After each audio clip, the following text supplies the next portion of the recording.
इस टेम्पल की मुख्य बात यह है कि ये एक आधुनिक पत्थर को काट के ऊपर से नीचे की ओर बनाया है।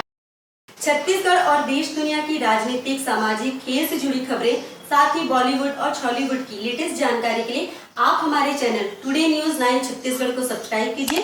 साथ में आप बेल आइकन को जरूर क्लिक कीजिए।